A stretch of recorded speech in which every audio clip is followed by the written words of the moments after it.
남편이 가끔 물어봐요. 너네 회사 실존하는 회사 맞아?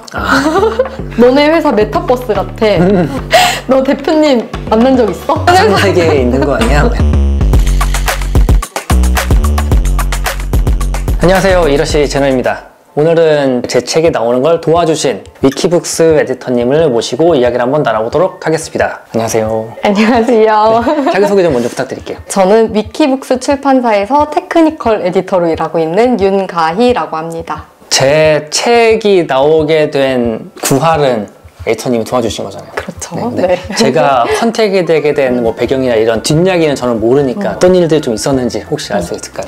코로나가 시작되면서 집에서 재택근무를 하시는 분들도 많아졌고 일자리를 잃으신 분들도 간간히 있는 것 같고 그런 배경 속에서 사이드 잡을 주제로 출간을 우선 하고 싶었어요. 다양한 분야를 알아보다가 해외 구매 대행이라는 분야가 있는 걸 알게 됐고 첫 번째 시작은 제 관심사였던 것 같아요. 구매 대행에 관심을 갖고 저자분들을 물색을 하기 시작했죠. 네. 생각보다 이런 구매 대행을 하시는 분들이 많더라고요. 강의도 네, 정말 많고 유튜브에서도 정말 많은 분들이 설명을 하고 있었는데 네. 그 중에 제일 마음에 들어서 네, 연락을 드리게 됐습니다. 출판사에서 하시는 일은 정확히 어떤 건지 알 수 있나요? 우선은 제노님을 발굴한 것처럼 기획 업무를 맡아서 하고 있고요. 만나서 미팅을 하기도 하고 출간 작업으로 이루어질 수 있도록 기획하는 작업을 하고 있고요. 저자분들이 원고를 보내주시면 그 원고에 맞춤법을 교정을 하고 책으로 나올 수 있도록 하는 일을 하고 있습니다.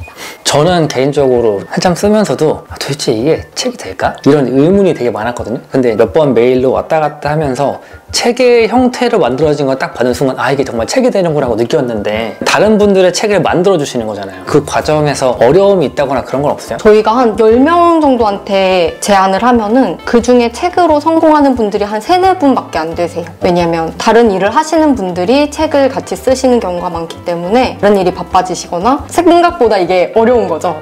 써보니까 막상 나도 해봐야지 하고 시작을 했는데 글 쓰는 일이 생각보다 쉽지 않아서 중간에 포기하시는 분들이 생각보다 많고 근데 엄청 책을 빨리 써주셨어요. 원고도 되게 스피드하게 써주셨고 굉장히 일단 너무 좋았어요. 전체적인 구성이랑. 나쁘지 않았나요? 네. 아 내가 이렇게 굳이 써도 되는 건가? 이게 이런 내용으로 책이 나오면 사람들이 잘 읽을 수 있을까? 이런 생각을 되게 많이 했거든요. 쓰면서도.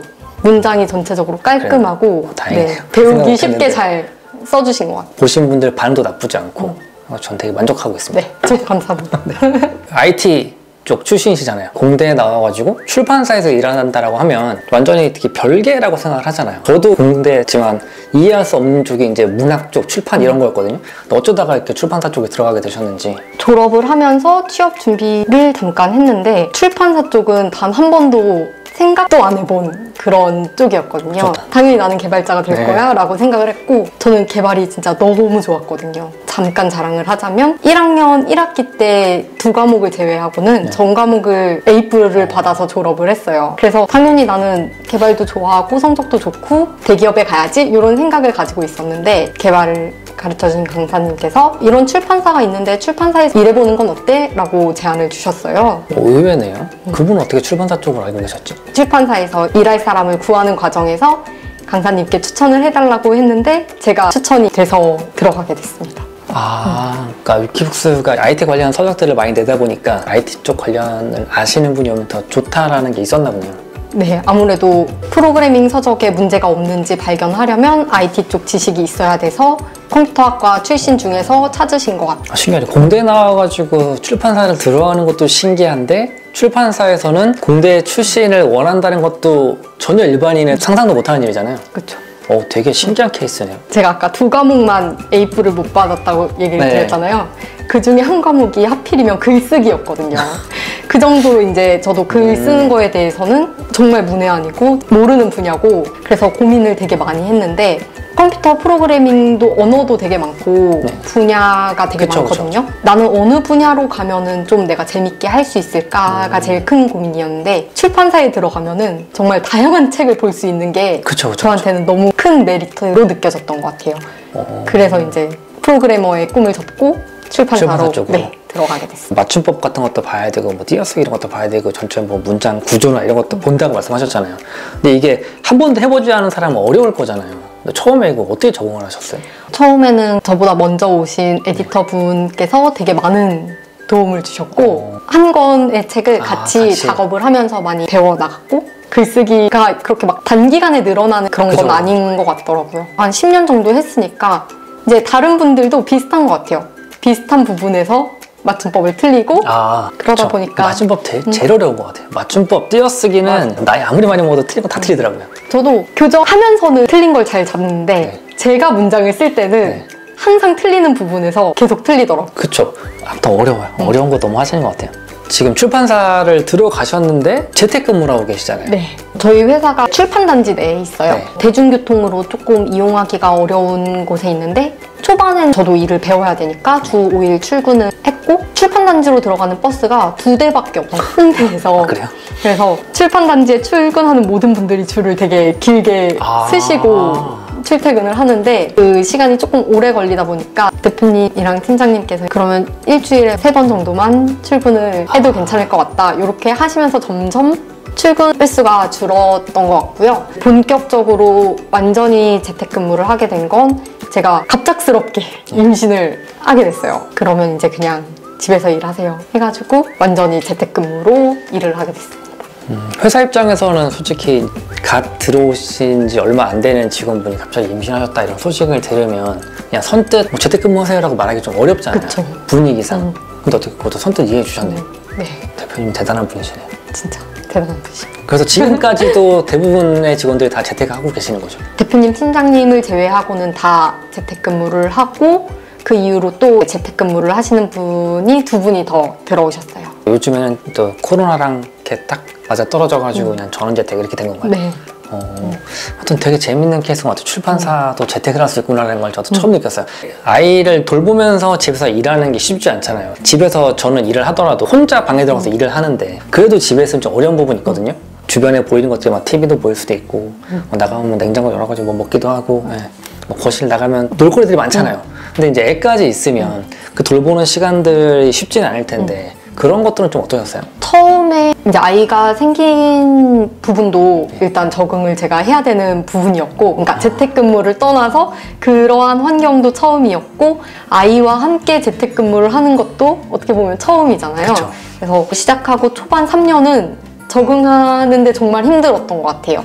일량은 정해져 있는데 그렇죠. 집안일도 해야 되고 집안일도 해야 되고 아이도 봐야 되고 하니까 그 일과 생활의 균형이 경계가 없어져 버리니까. 근데 그러는 와중에 제가 알기로는 집에 아이들이 셋이 있다고 알고 있어요. 네.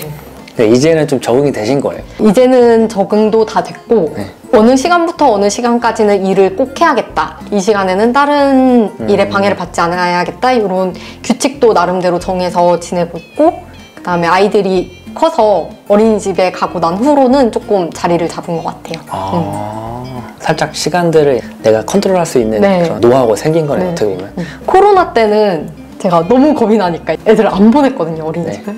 그때는 이제 조금 정말 힘든 시간을 보냈던 것 같아요. 아이 셋과 일은 해야겠고 애들도 봐야겠고. 남편분이 도움이 많이 서포트를 해줬어요. 많이 도와주셨어요? 네, 육아도 그렇고 밥을 한다거나 이런 대부분의 가사 쪽을 남편이 많이 서포트를 해줘서 할 수 있었던 것 같아요. 남편분이 오늘 이곳까지 드라이버도 잘 잡으셨고 좋은 남편분이 또 있으시네요.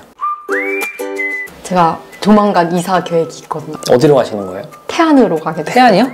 사실 이게 결정된 지 며칠 안 됐는데 당장 다음 주에 갈까? 요렇게 고민을 하고 있어요. 근데 와, 한 2주 뒤에 하지 않았으면 태안에서 오실 뻔했네요. 태안으로 가야지 그럼 내가.